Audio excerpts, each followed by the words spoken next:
জিম্বাবুয়ের বিরুদ্ধে প্রথম টি-20 ম্যাচ 13 রানে হেরে গিয়েছিল ভারতীয় ক্রিকেট দল। এই পরাজয় দেখে সমালোচনা যেন কার্যত রে রে করে তেড়ে এসেছিল। কিন্তু ওই ম্যাচের 24 ঘন্টা কাটতে না কাটতে দারুণ কামব্যাক করলো ভারতীয় ক্রিকেট দল। দ্বিতীয় ম্যাচে তারা জিম্বাবুয়েকে 100 রানে পরাজিত করলো এবং 5 ম্যাচের টি-20 সিরিজে সমতা ফিরিয়ে আনলো। এটি ছিল জিম্বাবুয়ের ক্রিকেট ইতিহাসে সবচেয়ে বড় পরাজয়ের একটি। এর আগে অস্ট্রেলিয়ার কাছে 100 রানে হেরেছিল, এই ম্যাচে ভারতের কাছে 100 রানে হেরেছে। এই ম্যাচে টস জিতে প্রথমে ব্যাট করতে নেমে ইন্ডিয়া 20 ওভারে 2 উইকেট হারিয়ে 234 রান তোলে।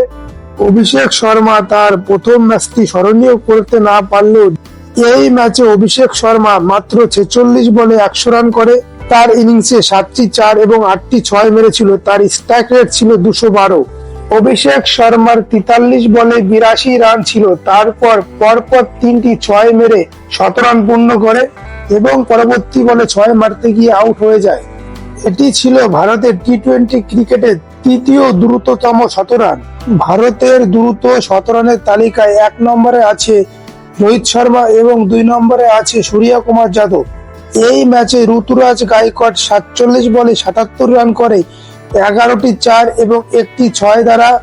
তার স্ট্রাইক রেট ছিল 163 এবং রিঙ্কু সিং 22 বলে 48 রান করে 2টি 4 এবং 5টি 6 মেরে তার স্ট্রাইক রেট ছিল 218।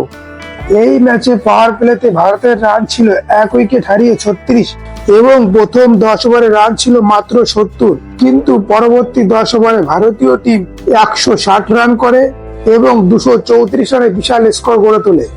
234 রানের জবাবে ভারতের বোলিং এর সামনে জিম্বাবুয়ে টিমের মিডল অর্ডার তাসের ঘরের মতো ভেঙে যায়। এই ম্যাচে মুকেশ কুমার এবং আবেশ খান 3টি করে উইকেট নেয়, রবি বিষ্ণুই 2টি উইকেট এবং সুন্দর 1টি উইকেট নেয়। জিম্বাবুয়ে 18.4 ওভারে 134 রান করে অল আউট হয়ে যায়। এই ম্যাচে জিম্বাবুয়ের হয়ে সবচাইতে বেশি রান করে মাধবীরা 39 বলে 43 রান। ম্যাচের সেরা নির্বাচিত হয় অভিষেক শর্মা। বন্ধুরা, আপনাদের কাছে একটা অনুরোধ, আপনারা চ্যানেলে নতুন হয়ে থাকলে চ্যানেলটিকে সাবস্ক্রাইব করে পাশে থাকা বেল বাটন বাজিয়ে দিন এবং ভিডিওটি লাইক ও শেয়ার করুন। বন্ধুরা, আজকের পর্ব এই পর্যন্ত। আপনাদের সঙ্গে পরবর্তী পর্বে নতুন একটি বিষয় নিয়ে দেখা হবে। ততক্ষণে আপনারা ভালো থাকুন, সুস্থ থাকুন এবং ভিডিওটি শেষ পর্যন্ত দেখার জন্য আপনাদের সকলকে অসংখ্য ধন্যবাদ।